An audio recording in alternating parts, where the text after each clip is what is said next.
Welcome back to another edition of the Washington Nationals here on OOTP 27. And as you can see, it is July 25th, which means we are approaching the trade deadline. We are 2 series past the All-Star break. We swept Atlanta coming out of the All-Star break, and we swept Arizona. Beautiful stuff. Now we've got a series against Baltimore, and then at the Mets to close out July. And now it's time to look at what we might want to possibly do to add to our team here heading into the trade deadline. If we take a look at where we are in the expanded standings, we have a plus 42 run differential, which is only 2 less than the Phillies, who are majorly outplaying their Pythagorean. I believe that was the case for them last year as well, but they had a minus run differential. They had a negative. This year, they're probably on paper the better team, especially in one-run games, but we're both 8-2 in our last 10. We're both on win streaks. It's going to be a crazy second half of the season here trying to chase down the Phillies for this East Division title. But even if we can't do that, we are very much in the wild card mix right now. We are the second team in the wild card at the moment, with the Giants behind us as a third team, the Reds as the first team. The Pirates are a game and a half out. The Mets are 2.5 out. The Marlins are even 5.5 out, along with the Cardinals and the Padres. So there are some teams that could chase us down, but right now, firmly in playoff position where we would expect to be. So we're going to see if we can, try to chase down the Phillies, and if not, just maintain a solid wild card position. But if we take a look at our team stats, once again, the bats, I don't think we need to add anything to the hitting here. I think our bats are set. We have what we have in the organization on our team.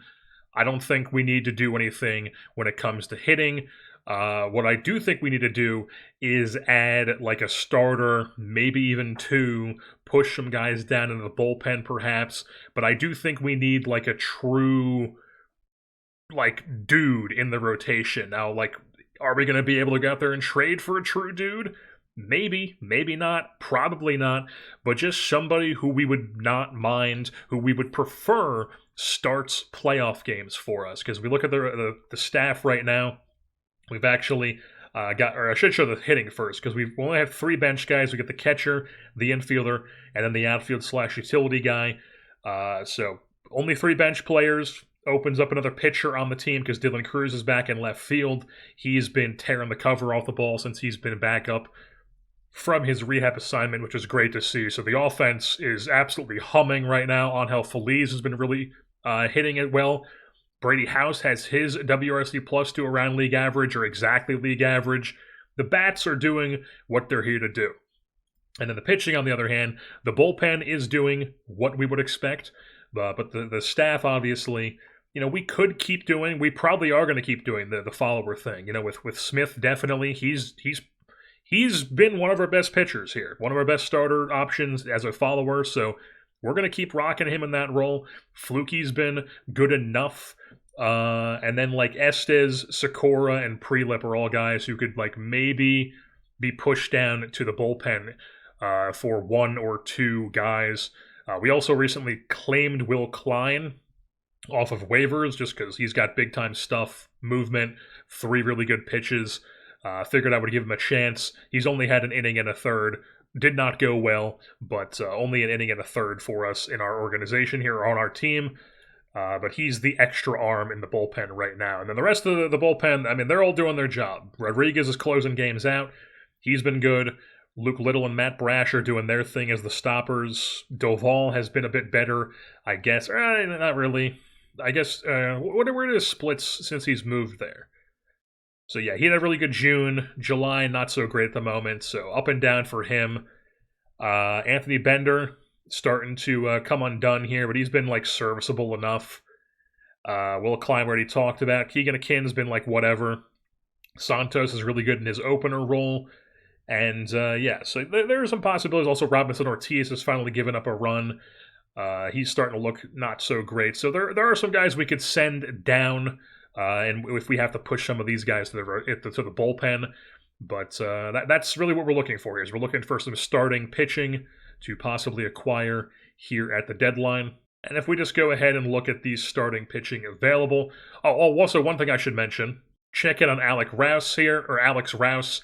He has been nothing really that good. He's giving up way too many home runs in AAA, but I mean that's what you can expect for AAA.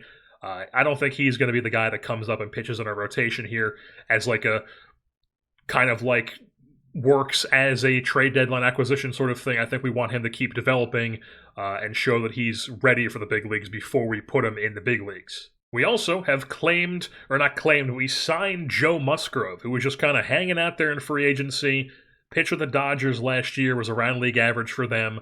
And he's a 50 overall. He's got 60 control. I figured why not give him a minor league deal, because that's all he wanted. He didn't even want a minor league deal with the possibility of opting out. He just wanted a straight-up minor league deal, so we gave him one. He's a possible option for us down in AAA at some point if we need somebody to come up and start for us, but he's not like who we're looking for as somebody rocking and rolling, ready to go into our rotation at the moment.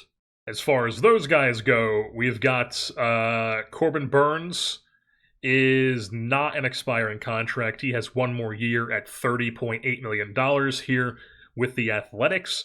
Also, I should definitely change their city to Las Vegas here heading into the next season. I'm going to do that in the offseason. I'm going to write a note right now so I don't forget. Change the Athletics city to Las Vegas in the offseason.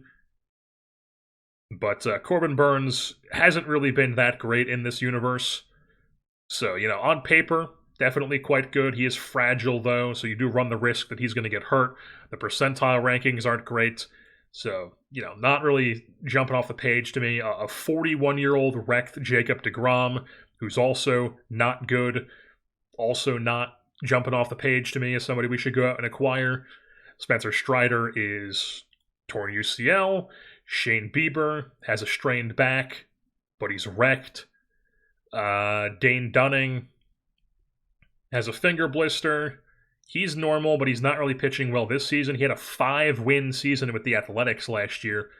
But, this season not doing too hot, and also is not a expiring contract. He has a vesting option for 180 innings, which, he would probably hit if he ends up on our staff for the rest of the season.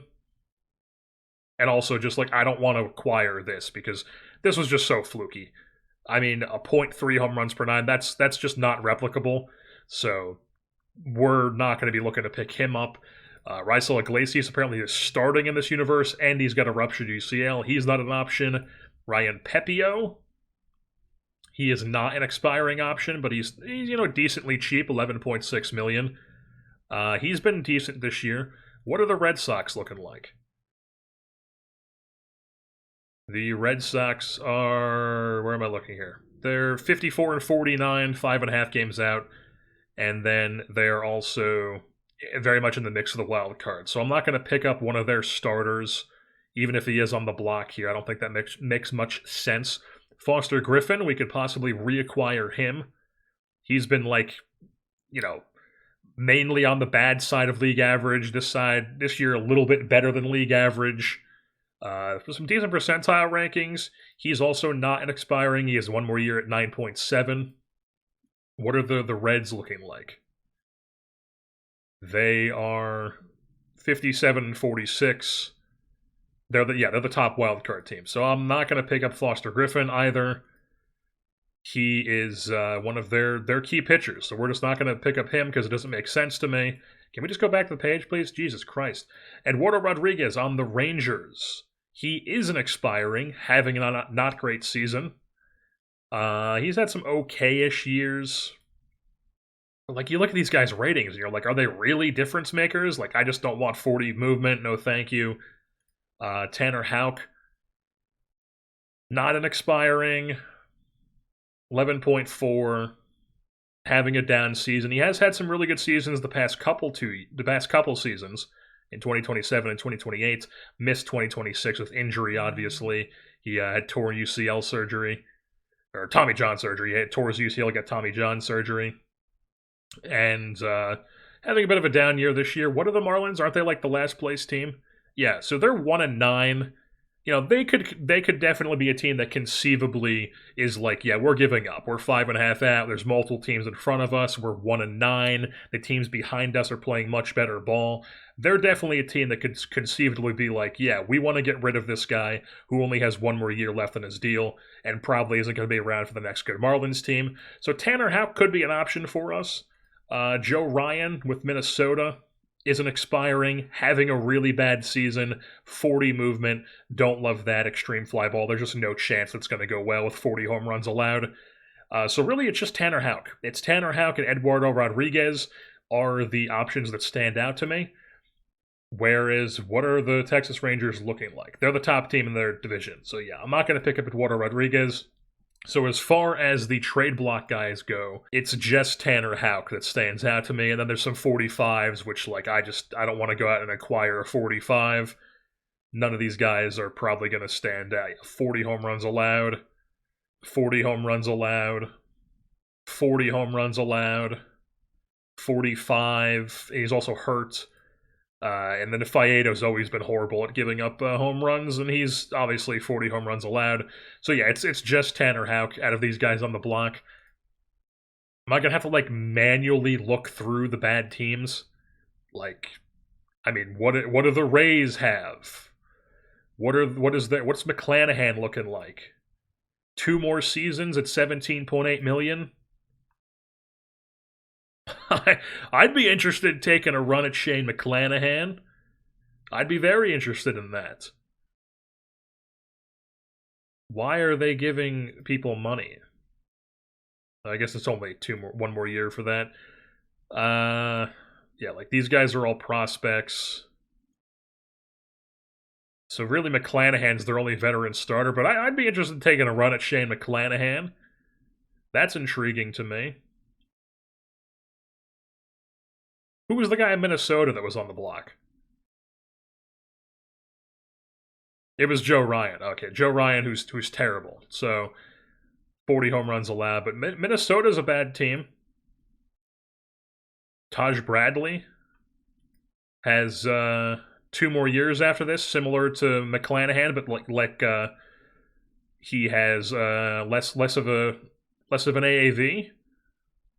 He'd be interesting. Taj Bradley, we could maybe make a run at Taj Bradley. They've got Mackenzie Gore and Taj Bradley, and they can't string together a good team. They've also just extended Mackenzie Gore, but they haven't extended Taj Bradley, which makes me think like, maybe we could come in there and swoop up some Taj Bradley action. So Taj Bradley could be an interesting one. What about the Royals? Yeah, no, these are all just prospects and guys that we're not looking to pick up. The White Sox, Hunter Green, he's making an absolute shit ton of money, no thank you. And then just a bunch of prospects. Sean Burke's in arbitration, like Noah Schultz is making the league minimum. Shane Smith is 1-15 and he's terrible and he's arbitration. Then over in the West, yeah, the Mariners, they're 8 games back, so that basically the whole West is looking to sell. What's Brian Wood looking like? 2 more years, one of them's a player option. It goes up a decent amount in money here the next 2 seasons. I'm intrigued. Brian Wu, this would help with our control issues at the moment. I'm intrigued. Brian Wu could be an option for sure. George Kirby only has 1 more year left in his deal.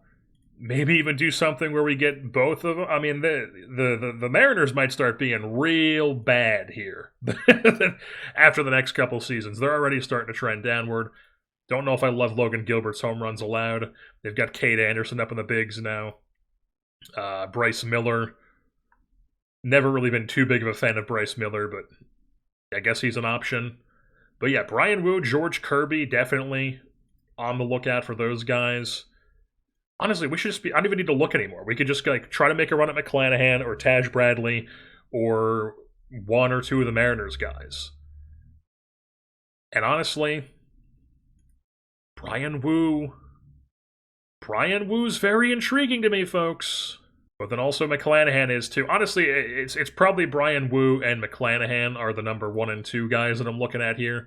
They both only have 50 movement, but I mean, McClanahan is tearing it up. He is on a run. He's been really good the whole time in this universe. It's only 17.8 for 2 more years. What would it take to get Shane McClanahan? Nothing straight up, of course. Jerry Harris is currently hurt with a sprained ankle, so that's not good. What if I give you like one of our starting pitching prospects?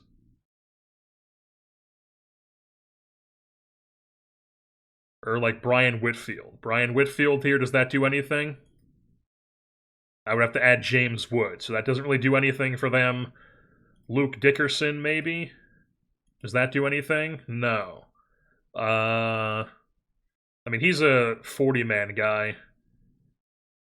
Gardenhire?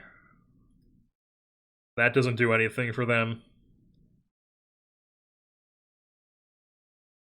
Yeah, no, it doesn't seem like they want to part with Shane McClanahan. They had a little bit of interest in Whitfield. Would I have to give them somebody like Yorkin? I don't want to. I mean, that really doesn't even do anything. So yeah, McClanahan's not going to happen. McClanahan is just not happening, folks. So what about the Mariners? What about Brian Wu? What would it take? What would it fucking take? You're not going to win now. You're sub 500. You're 8 games out of the wild card. Get out of this win now mode. It's not happening. Brian Whitfield. No, that doesn't do anything for him. What about Gardenhire and this guy? All that does is make it we would have to add James Wood. Yeah, I mean, it's just crazy.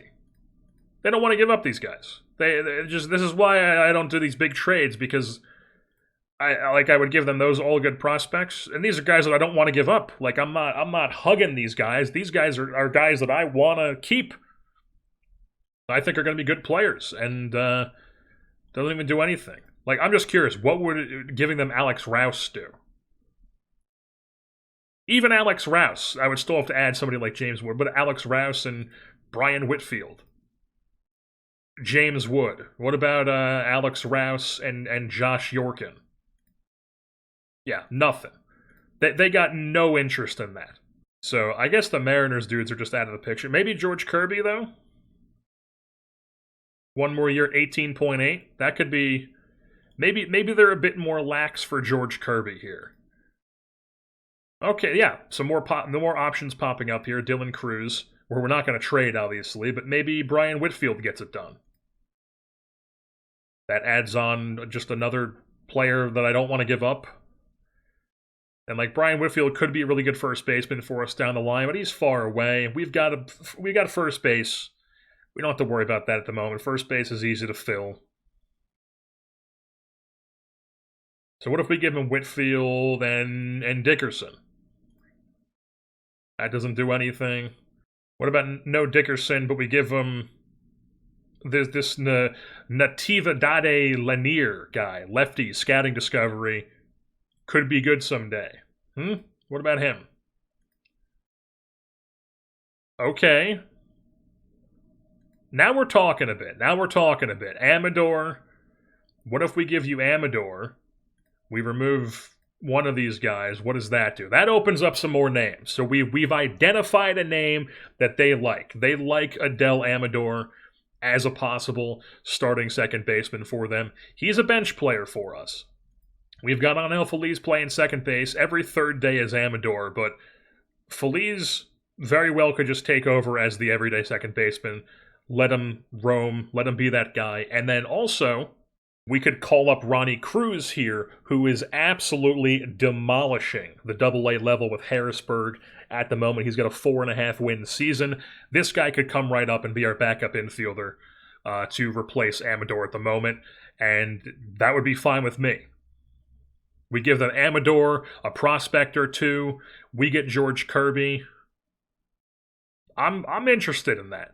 I should also mention that we did have Bryce Matthews on the team. We claimed him off waivers at the start of the season.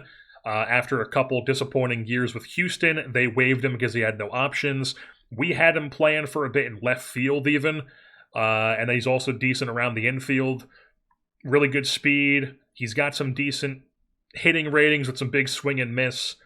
Could be an interesting guy. He could come up and be the backup infielder as well, but I'd probably lean Cruz just because he's like earning that spot at the moment, but Matthews could be an option as well. My point being that if we trade Amador, we've got guys who could step in and be backup infield. We could even do something where Seaver King becomes the backup infielder, and then instead of being the backup outfielder, we call up somebody else. Like maybe Ryan Lasko comes up and he becomes the backup outfielder, the fourth outfielder. He's dominating AAA right now. He is tearing it up. We've got Jay Allen, who apparently is up to a 50 overall as a potential defense first with some decent speed coming off the bench here. He's somebody who's been tearing up the AAA the past 3 seasons. We haven't really ever given him a shot. He could be somebody who comes up and is our fourth outfielder. So that's my point here, is that we can make this work.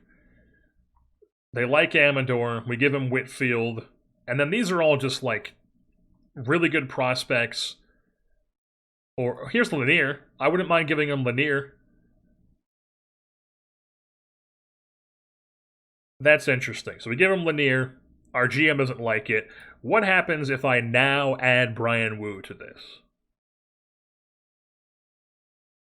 We can't afford. Maybe that's why they didn't like us. We can't afford that. So what if we make them... I don't know. How would I make this work? We have no player who makes this deal work. What if we make them retain, like, 25%? 25%. That doesn't do anything. Yeah, they just don't want to trade Brian Wu. They don't want to trade Brian Wu. So this is something. George Kirby, who has that really good control. The movement isn't the greatest, but I mean, he's not giving up home runs. He's not walking people. We know what George Kirby's game is about. He's got some good percentile rankings. He's been pitching well every year of this universe. He's a dude you would want pitching a playoff game. This is a lot to give up for him. Amador, who's playing well for us in the big leagues, he's got a 2-win season going for us right now. You know, maybe is that a bit dumb of a decision? Maybe, but also we've got bats. We need pitching. He's pitching, and then it would take a serious amount of prospects. Maybe we only give them Whitfield. We keep Lanier, and then like they like Lasko apparently. Luis Perales maybe. He's never done anything for us. Luis Perales. I think Luis Perales has pretty much proven that he's not a big league pitcher. He can't get it done. So, change of scenery guy. We need more than what they're offering. Okay, so maybe we can squeeze another pitcher. Maybe we can get Bryce Miller too. Not the biggest Bryce Miller fan, as I've said, but yeah, no, they would still need like another legit dude to get Bryce Miller. I mean, I don't want to give them 4. I mean, like, Perales is like a failed prospect. He's a second chance guy. Amador's a legit player who could help them right now. Dickerson doesn't have a spot on our team here. Could be an interesting corner outfielder for them, even play some infield for them. We don't have a spot for him, but he could definitely help them. Whitfield down the line could be a really good first baseman. And then we're getting George Kirby to help us out right now. Maybe we could even, like, squeeze another veteran pitcher from them. Victor Vodnik, expiring reliever. Not having the greatest season. What's Munoz looking like? Yeah, he's making a shit ton of money as a reliever. Obviously a very, very good reliever. And he has a no trade clause and he doesn't want to come here anyways. They got Vinny Pasquantino out here. Jesus. And he's terrible for him. He's played 12 games. He was a minor league free agent signing. I mean, this is the best we're going to do. The best we're going to do is we could get Lucas Kelly added on. We give them the 4 dudes. We get George Kirby, Lucas Kelly, who is a reliever, high work ethic, baseball IQ. He's been in AAA for the past 2 seasons.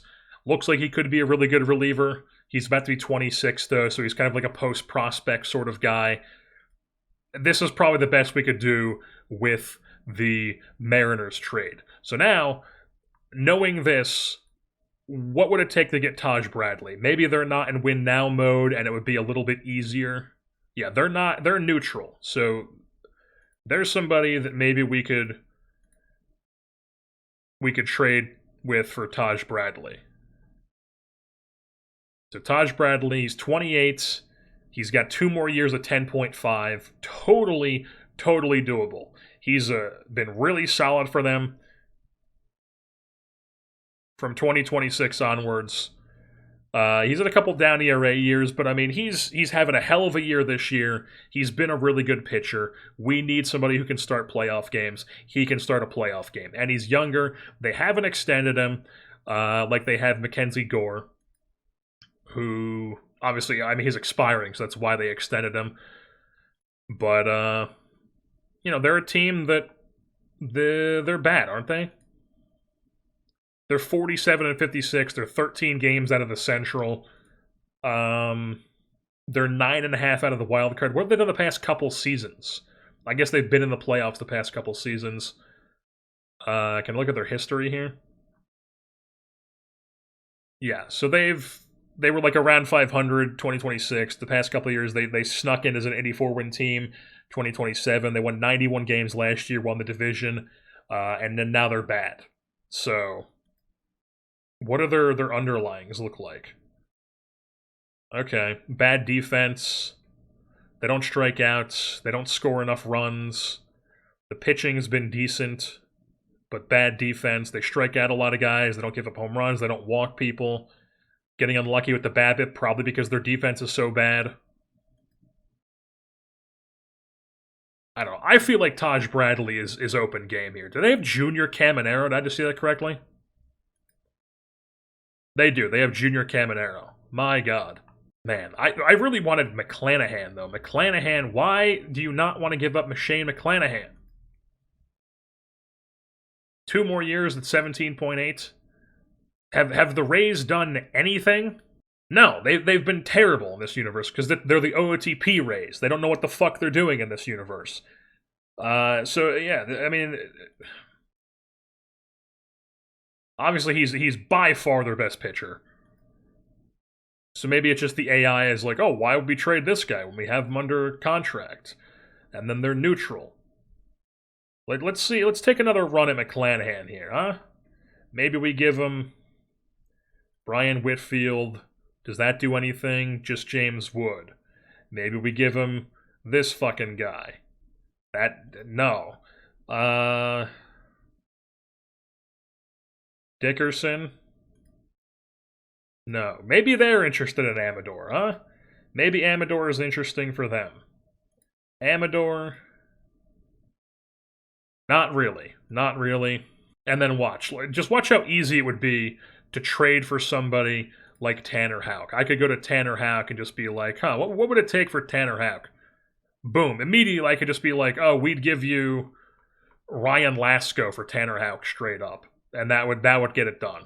So, I mean, Houck would be easy to trade for. He's definitely the buy low option. We could definitely trade for somebody and then still trade for Tanner Houck, and that improves our team. Let's go around and look at some other teams, because I stopped looking once I had those guys on my list, but now that we know that Wu, McClanahan are like untradeable for nothing. Okay, so they don't want to give him up. What about Amador, huh? What if I give you Amador? Does that do anything? No. So they don't want to give up Taj Bradley. They have no interest in that. So let's go keep looking around at other teams. Now that we know what we can do for George Kirby, that's probably the number one thing. We'll probably, if nothing else becomes obvious, it's probably going to be that deal for George Kirby. Plus, we'll get Tanner Houck, and that'll add 2 pitchers to our staff. But let's keep looking here. Houston, what do they have? Hunter Brown. He's got 2 more years of guaranteed, 1 year of a player option. He's fragile. Probably don't want to bet on that.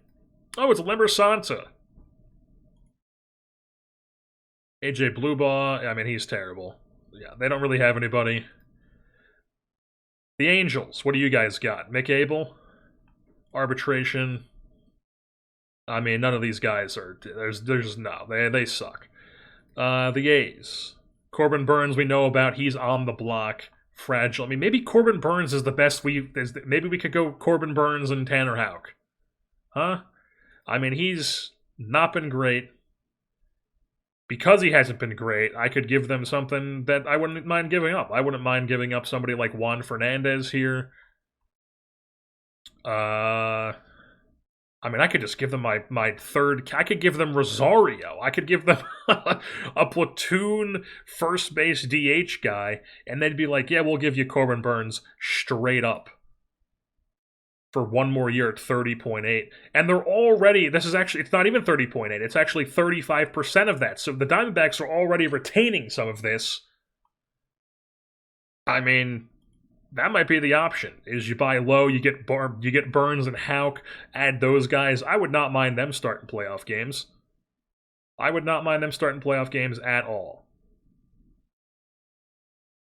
I would maybe even give them somebody like Lepe here, who, we've got a ton of relief options in the system.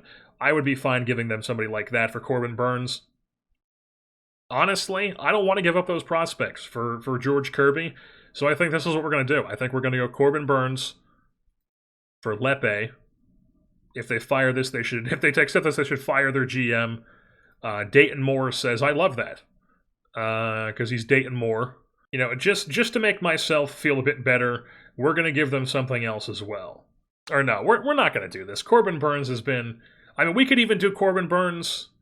We could do Corbin Burns, Houck, and George Kirby if we wanted to, and then that would, let's just say some variation of Kirby, Burns, Houck, pushes Sakura, Estes, and Prelip to the bullpen. That pushes Ortiz, Klein, and Bender to AAA.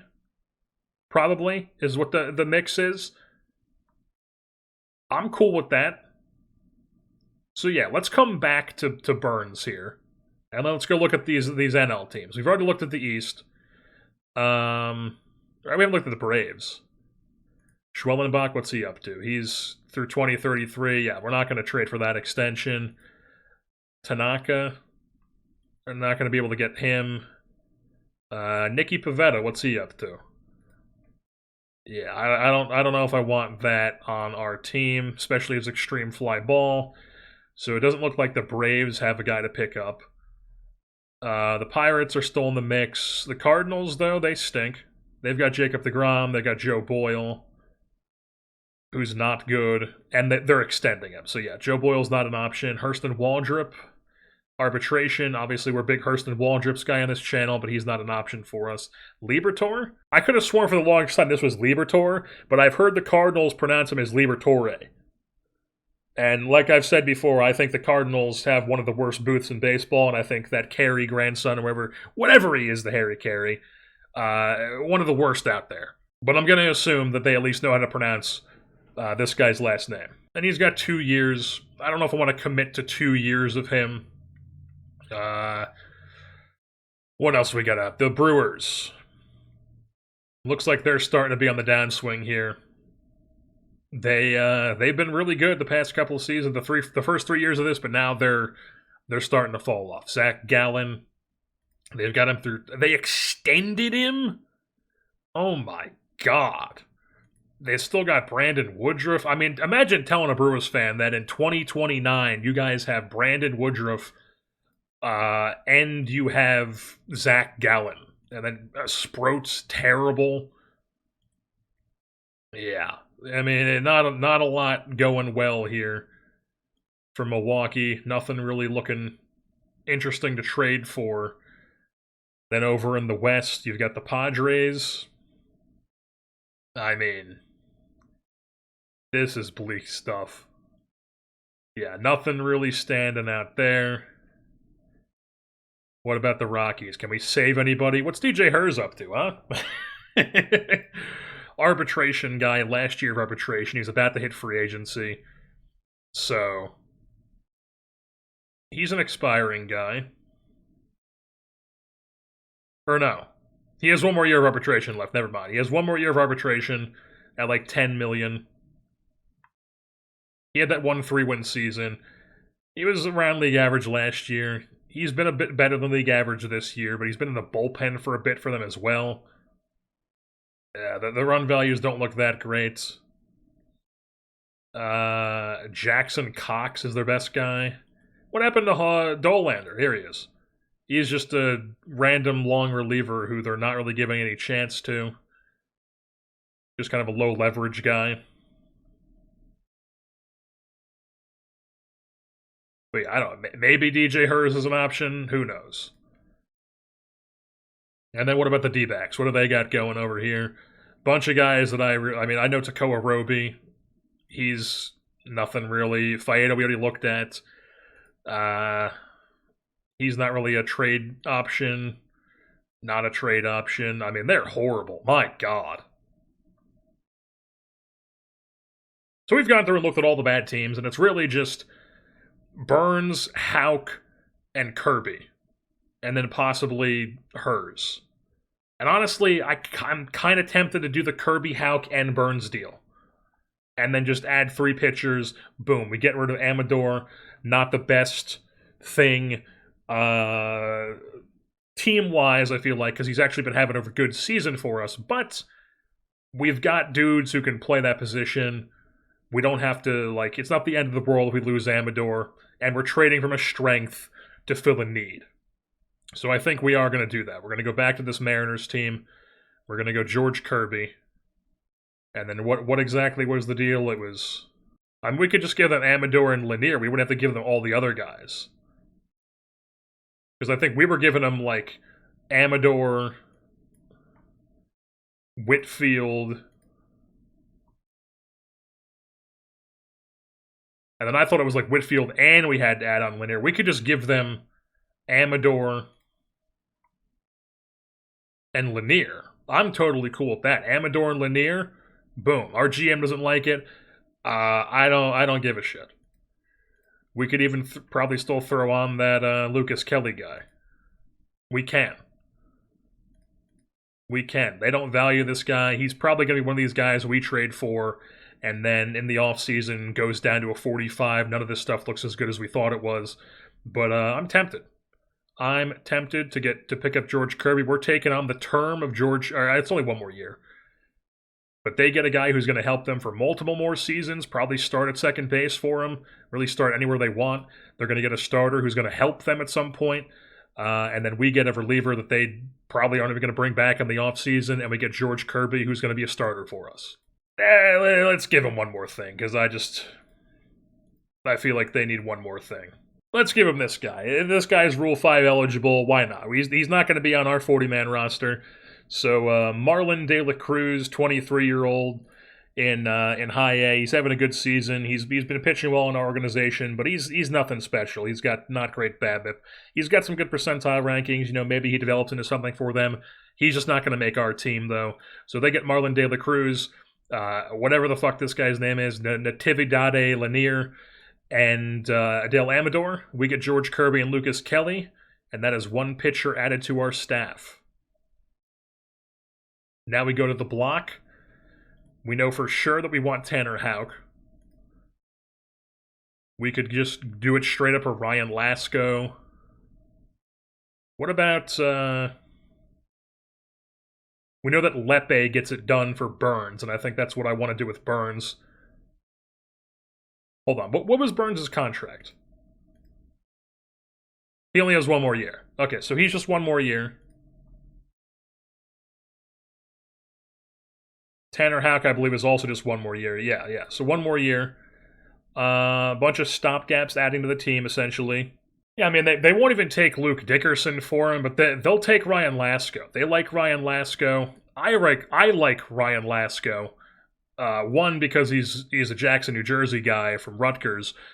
2, because he's had some decent performances for us in the big leagues in small sample sizes. I like him as a depth option. He has 1 more year of team... 1 more year of option years left. But also, we still have Jay Allen, who's like a similar player, probably even a little bit better defensively. But he has no options. What if I give him Jay Allen? Would they want Jay Allen? Could I be like, here, have Jay Allen? Boom, they would do that. Jay Allen for Tanner Houck. I think that's a fair deal. I mean, they'll do it for Lasco straight up. I like Lasco more than I like Jay Allen. So, similar player. They're getting Jay Allen. He's probably going to be on their big league team right away. So Jay Allen goes to Miami. We get Tanner Houck. And boom, we're going to do this. and we're going to lock it in. Tanner Houck joins our staff, and then we are also going to trade for Corbin Burns. And then I think his is just going to be that Lepe guy. I mean, we could just give him our third catcher and then make Caden Bodine our third catcher. Or we even have Sean Murphy on our AAA team. But I think Lepe makes the most sense. Or no, I mean, Burns has been terrible. Burns has been terrible. He's somebody they're just trying to dump. He hasn't been good. He's got no value. We have no reason to give them somebody like, what's his name? Ismail Lepe here, 50 potential reliever. He could be something someday. We have no reason to give them him. So we could definitely just be like, here, have Caleb Lomavita. He's a useful player to have, high leader, baseball IQ. He's a useful backup third catcher sort of player. And then we've got options. We could make Caden Bodine our third catcher. He's kind of struggling in AAA, so we probably might not make that decision. But Sean Murphy. We could add Sean Murphy to our 40-man. He's just on a straight-up minor league deal. I did not realize that he's a Wright State guy. That just makes me believe even further of my belief of Wright State. They recruit dudes out there. They've got dudes at Wright State every year. But yeah, Sean Murphy, he could be our third catcher. He's just on a straight-up minor league contract. That's fine by me. So yeah, Caleb Lomavita for a dump of Corbin Burns. Could we even make them retain some of it? Oh yeah. Oh yeah, not 50, but 35? Boom. Keep 35% of that. We'll give you Caleb Lomavita, and honestly, maybe even throw in something else. Have a Clayton Beater for your trouble. Boom. Caleb Lomavita, Clayton Beater for the retaining, and then they get two players who can help them. We get Corbin Burns for even less money than we thought we were going to get him. So, boom, we're doing that. They get off of maybe 35 is a bit too much. We'll do 25. Boom, 25%. They're going to retain that. You know what? They're moving to Vegas. Fuck them. Fuck John Fisher. Pay for it. 30%. Caleb Lomavita, Clayton Beater going to the Athletics. Corbin Burns coming over to the Nationals, and we pick up 3 pitchers to add to our big league staff. Alrighty, folks. So the new look pitching staff. Ignore the numbers on this rotation. This is simply just the order they're going. This is not going to be like the way we view these guys as like best to worst. But Smith is next up, and then Kirby, Tanner Houck, and Corbin Burns have all been added to the rotation for us. I guess since he's pitching the AL, that's why it's showing Houck's stats as not showing Kirby and Burns here. But Burns is in the... oh, no, he was in the AL, that's right. So that must be what that is. But yeah, Kirby, Houck, and Burns all added to the rotation. We have moved Prelip, Sikora, and Estes to the bullpen. Sikora and Estes are giving us some long relief / middle relief as some like length.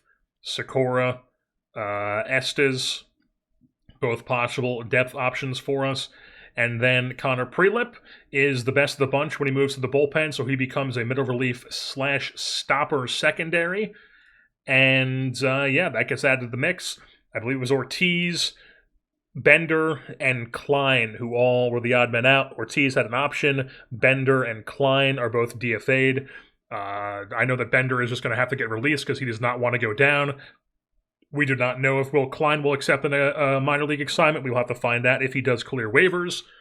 And then also on the hitting side of things, the only thing that changes is that Ronnie Cruz becomes our backup infielder now after his dynamo season so far here in AA with Harrisburg. He's now the backup second baseman, and that is what our team looks like here heading into the trade deadline.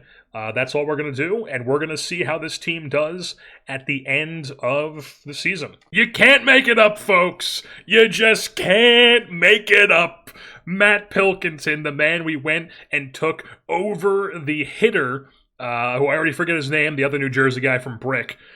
We took this guy, 24th overall, and then boom, he throws one game, 2 2/3 innings in AA, torn labrum. You can't make it up, folks. It's just that Jersey-born pitching luck. Folks, what the heck? We've been no-hit by Shane Baz. What the hell? You gotta be kidding me, folks. The season from hell for Dylan Cruz.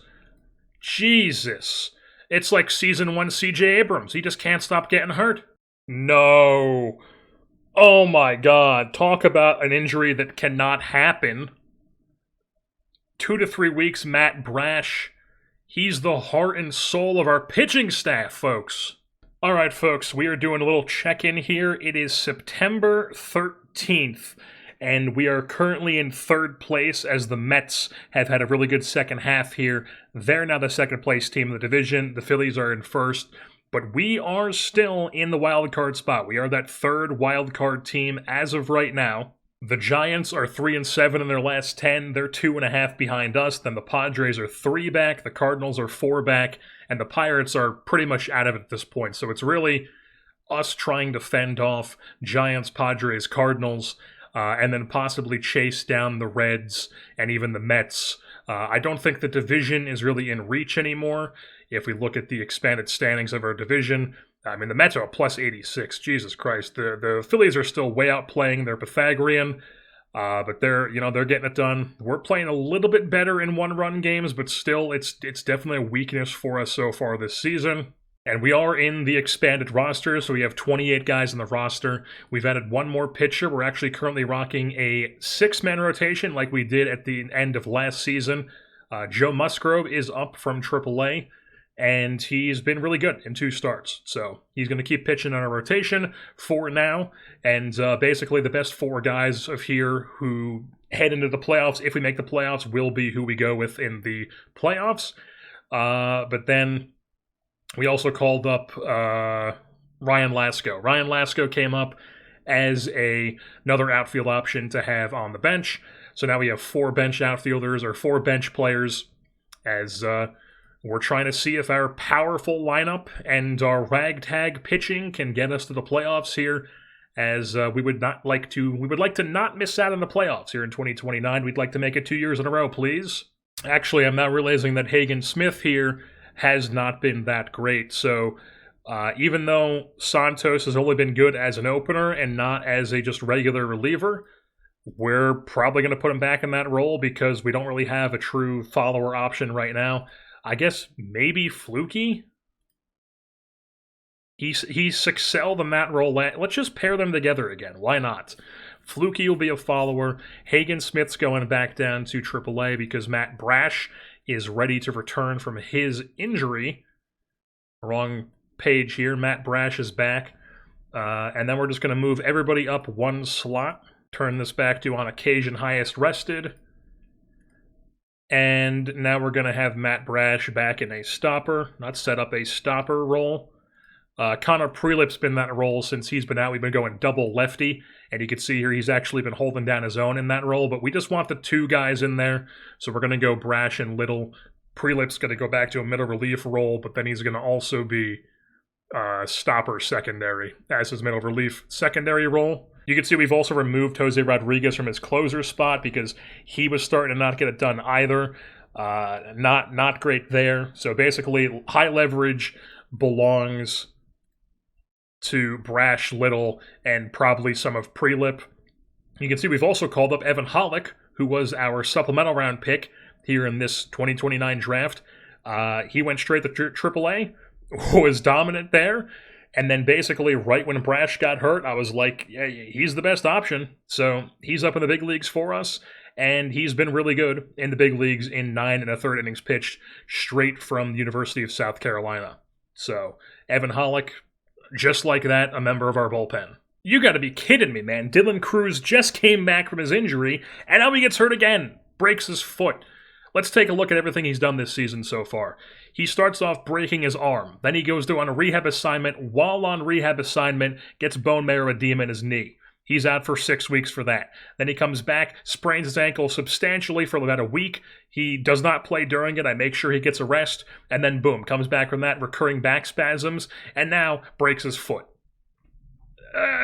What do you got, paper bones? We've done it, folks. We have managed to rally in the second half of the season after that dreadful, dreadful start here in 2029, and we have made the playoffs. We are in as the second wildcard team. We finished right behind the Mets. They had 89 wins. We had 88 wins. They're the first wildcard. We're the second wildcard. And then the Reds are behind us, one game behind us as that third wildcard. So it came down really tight between us, Reds, Giants, and Mets.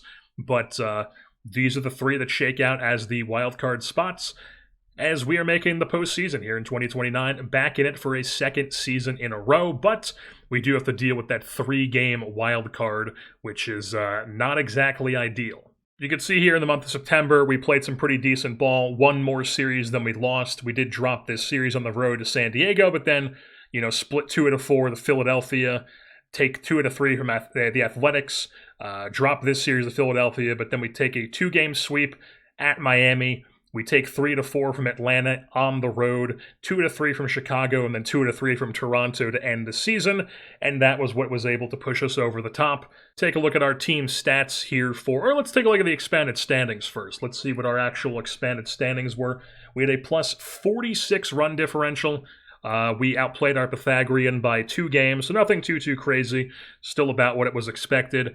Ended up 19 and 22 in one-run games. Definitely not as bad as it was at the beginning of the season, and then 8 and 12 in extra innings. Ended up being above 500 in both pre-All-Star and post-All-Star break, but it just felt like we were better post-All-Star break because we just had such a dreadful month of May. I think we were like 8 and 20 or something like that. And then 7 and 3 in our last 10 to end the season. Close it out. We get the wild card spot. So now back to the team stats page. Take a look at our hitting here. Slipped a little bit on the OBP and the average, but still, this team bangs. We have a very powerful lineup. Second in slugging percentage, third in OPS, even with the 12th OBP. We're third in OPS, second in WAR, third in WOBA, fourth in runs scored. Not a ton of hits, but we deliver a lot of extra base hits and home runs. Just a very, very powerful lineup here in Washington. And then we also strike out a ton. That's to be expected with that much pop on the team. And then on the pitching side of things, definitely not as good of a bullpen as we had last season heading into the playoffs. But, it's been scrappy. We've been able to piece it together a little bit here. ERA, 9th total, 9th starters, 7th bullpen, 7th in runs allowed, 11th in WAR, whatever, 4th in hits allowed, 5th in opponent's average, 3rd in BABIP. We did a good job of limiting home runs mostly, but then walks and strikeouts were definitely a big problem for us. But then the defense ended up with the best zone rating in the National League and the 3rd best defensive efficiency. A big part of that is if we take a look at our lineup here, Mike Sirota has totally turned things around as a defensive player. You can see your 78th percentile fielding run value. He ended up with a 4.2 ZR. So, positive ZR player all of a sudden in center field. Got off to that dreadful start. Was not good last year. We should be able to see it even. Go to his career. Yeah, negative 3 ZR for us last year in 57 games. Got off to about it was like a negative 4, I'm pretty sure, at one point. And now he's back up to a 4. So, just took him a little bit to figure out the major leagues, I guess. And puts together a decent campaign for us as even was a league average bat for us. 2-win season, 21 doubles, 26 home runs for a solid defensive center fielder. We'll take that, absolutely. And then taking a look at the rest of the bats here, we will sort by wins above replacement. 4-win season for Harry Ford, our catcher. A 121 WRC plus, 22 doubles and 18 home runs for the leadoff man. Struck out a bit more than I think.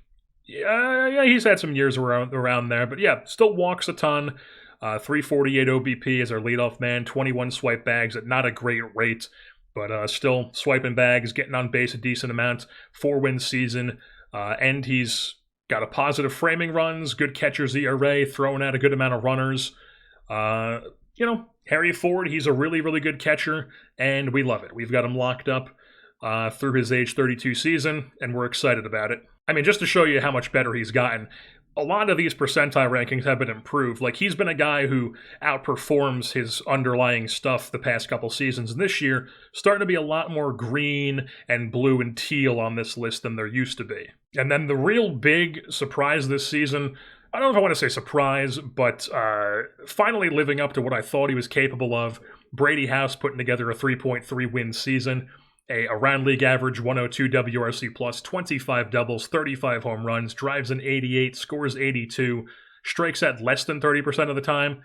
We'll take it. 15 swipe bags as well. And he's just a really, really good defender as well, 86th percentile. Fielding run value at third base, it's a 6.4 ZR. I mean, that left side of the infield for us is really, really good between him and Eli Willits defensively right now. And then Brady House gives you that really good pop in the lineup as well. And then Eli Willits. Did I call him Brady Willits? I don't know. Eli Willits, 3.2 wins. 92 WRC plus, definitely a big improvement offensively to last season. You know, it doesn't look like he's ever going to be a huge offensive power for us.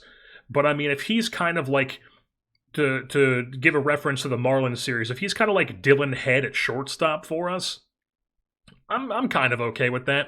You know, we've got him locked up long term on a very team friendly deal. Like I'm totally fine paying a Dylan Head shortstop this type of money. He puts up like 2 to 3. Maybe he like pops off and has like a 4-win season every once in a while. But like around league average, a little bit less, a little bit more. You know, like fluctuate like that at the shortstop position. I'm cool with that. He's never going to hit for power. He's just going to be kind of a slap hitter who gets on base, uses his speed, and plays some really good defensive shortstop because the percentile rankings offensively, not good.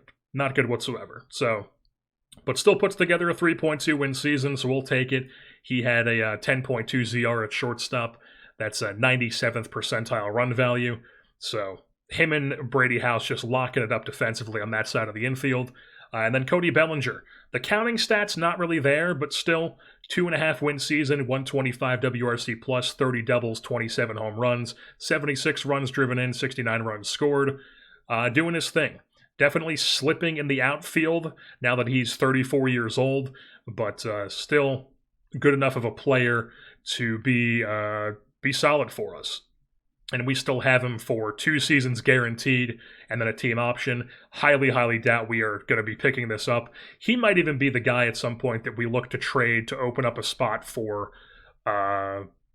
Jerry Harris at some point in the lineup. But that's a future problem. Right now, Cody Bellinger is very much still a part of this team, and a big part of it at that. And then Angel Feliz ended up finishing below league average with the WRC+, but 2.5 win season. He ended up playing 131 games, 491 plate appearances, 16 doubles, 19 home runs, 44 ribbies. Rookie season, we'll take it. He was a very, very productive player, brings a lot of base running value, brings a lot of fielding value, and I think the bat, as it develops a bit more, is going to be there. I find it hard to believe that 70 potential and these type of potential ratings is going to lead to something that's not a middle of the order hitter for us in a couple seasons, maybe even next season. But for now, he's a really, really good defensive second baseman. He can even be a really good defensive third, maybe a serviceable shortstop for you, maybe even hanging in the outfield. But for now, really, really good defensive second baseman. Just the infield defense for us is great, aside from Torkelson. But Feliz, we like it. We love it. I want some more of it. And then our guy, Mike Sirota, who we've already talked about, his 2-win season. Love to see that, his defensive turnaround. James Wood, definitely the worst season he's had for us so far, but still led the National League in doubles and plate appearances, just played a ton, really good percentile rankings, but just, there's just something more that you would want from him. Like, he's been good, but like, you look at these ratings, in real life, he's got like special power. I mean, he's got like Ohtani opposite way sort of power. Like, he's one of those guys that like, you show up, you watch batting practice because you want to see him hit. The ball just comes off differently off his bat than anybody else. And it just doesn't really translate in this game. He's never hit for more than 33 for us. But, still a middle of the order hitter. He's our 2-hitter. The percentile rankings are really, really good. It never really leads to anything too amazing for him for whatever reason. But still a really good player. 39 doubles, 25 ribbies, or 25 home runs, 97 ribbies. A bit less runs scored than he used to have last season, but he did swipe 36 bags as well this year at a 78.3% rate. And then we had Spencer Torkelson, who was up and down mostly. Definitely a bit of a disappointing season for him overall, I would say. But still hit a ton of home runs, 34 home runs, 90 ribbies, we'll take it. But yeah, definitely his first season below 800 OPS in quite a bit. And then we've got him locked up for 3 more seasons as well. But yeah, he's obviously a big part of our offense because we just have so many power hitters, and he's one of them. So we need him to continue hitting home runs here in the postseason. We'll take a look at his splits here as well. March doesn't even matter. April, terrible. May, he was around league average. June, lit the world on fire. July, August, terrible. And then September, starting to heat back up again. So hopefully he can carry that into the postseason here, now that he's been hitting much better as of recently. Seaver King, whatever, as like a utility guy for us this season, ended the year as our starting left fielder. Basically playing every third day was Ryan Lasko. But Seaver King, around league average hitter. He's never going to be a great hitter because he is a ground ball, batted profile type. But he's got the speed to make that sort of thing work. Only 50 gap power, but he's got the BABIP. He could definitely pop for some decent high average seasons, potentially. But for now, he's just a decent left fielder for us now that Dylan Cruz is just constantly getting hurt. And that's definitely going to be a big loss for us here in the postseason because Dylan Cruz, when he was healthy, was raking. He put together 1.5 win season in only 43 games and 174 plate appearances, 132 WRC plus, 10 home runs, driven 21 runs, 16 swipe bags too. I mean, he's a really good player. He just could not stay healthy this year to save his life. I mean, you look at these percentile rankings, he's finally turned in to what we wanted him to turn into last year. I was excited for him this year, never had any injury problems before that, and now boom, the year from hell for Dylan Cruz. And then the bench guys, Narvaez, whatever, backup catcher. Ronnie Cruz barely played. He had a really good season in Double-A, as we all know, 4-win season down there. And then Ryan Lasko up and down from the big leagues, but was really good in Triple-A. And then on the pitching side of things, sorting by innings pitched, George Kirby put together a 3.7 win season with a 3 ERA, 3.47 FIP, 1.0 home run per 9. Just doing George Kirby things. I mean, he came over, basically did exactly what he was doing in Seattle for us, as we would have hoped to see. So George Kirby doing his thing for us. He's going to be starting game 1, or maybe not. We only have one off day in between, so he's not going to be starting tomorrow. We're going to have to figure out who's going to start. Looks like Houck, maybe Fluky if he gets full stamina by that time. But George Kirby, obviously the best of our starters skill-wise. Then Cameron Fluky put together like an okay season. He was never really anything too great. Definitely has not developed into the guy that we thought he was going to develop into, but once again, we have him signed to a very team-friendly deal. And he's, still a serviceable pitcher for us. And we look at his splits here. Has been much better as a follower than he was as a starter. So we're going to keep him as a follower here for the postseason, keep pairing him with Santos, and hopefully he's able to have, maybe he's our pitching Agustin Ramirez, like last year. Agustin Ramirez was having all these horrible regular seasons. We would go into the postseason, and then he would just be like, round MVP. Maybe he's just that guy for us in this universe. Tanner Houck came over from the Marlins, ended up being much better with us than he was with the Marlins, so we will definitely take that. I like Tanner Houck quite a bit. He's got some crazy good facial hair in real life, and I like his profile. He's a good movement control sort of guy. We all know I like those types of pitchers. Corbin Burns, on the other hand, came over, and actually his FIP started being a little bit better. We did use him as a follower here for his final start, and was much better in that start than he was just overall in his other starts. But for the most part, it was like okay-ish, I would say. And then the rest of the staff goes. Connor Prelip moved to the bullpen when we made those deals at the deadline, and he was quite good as a reliever. He was still pretty good as a starter, though. His FIP was definitely underlying still pretty solid. So maybe he could even be a starter for us. We'll have to decide what we want to do with him, but he's an option. Joey Estes ended up putting together not a great season for us. Was he any better in the rotation or in the bullpen? Yeah, put together a really good FIP, about the same ERA, so underlying numbers definitely much better in the bullpen for him. Travis Sikora, though, was a reliever. As a true reliever, he was a follower, he was a starter, and didn't really do much of anything in any of those roles, to be honest. which is a bummer because, his ratings on paper look like he could be a really nasty pitcher for us. It just hasn't quite developed yet for us, unfortunately. And then Matt Brash, he's back for us, obviously. Don't know if he's going to win Reliever of the Year again, but he's definitely in contention for it with a basically 2-WAR season. Better FIP than he had last season. A little bit worse ERA, but I mean, a 2.5 is nothing to slouch about. And his strikeout rate went up even, 27 holds, 36 shutdowns. The man is an absolute menace in the bullpen. Unfortunately, we no longer have him for $1.5 million, and he's going to want quite a bit of money heading into the offseason, which we just do not have. So we're going to have to figure out what we want to do in the offseason with our money. We've got to possibly open up some spots here and there. But once again, that is a future me problem. For now, Matt Brash, very excited to have him here in the postseason. Same with Luke Little. He might even win Reliever of the Year because he had a 2-win season. And the double barrel with him and Brash as the followers, or not the followers, but the stoppers, just elite stuff.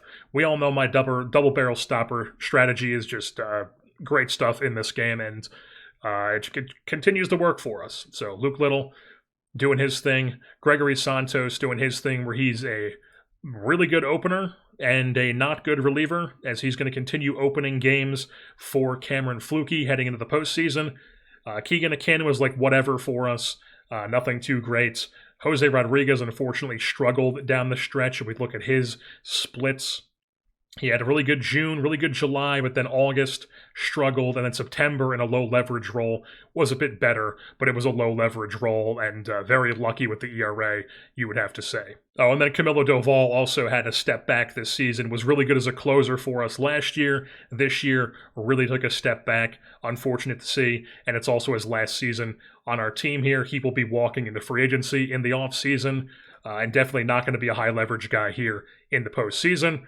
And then Evan Hollick, he might be a high leverage guy, even though on paper, not the greatest quite yet, but he, 14 and a third innings pitched, was really, really good. The percentile rankings are already starting to look quite positive for him.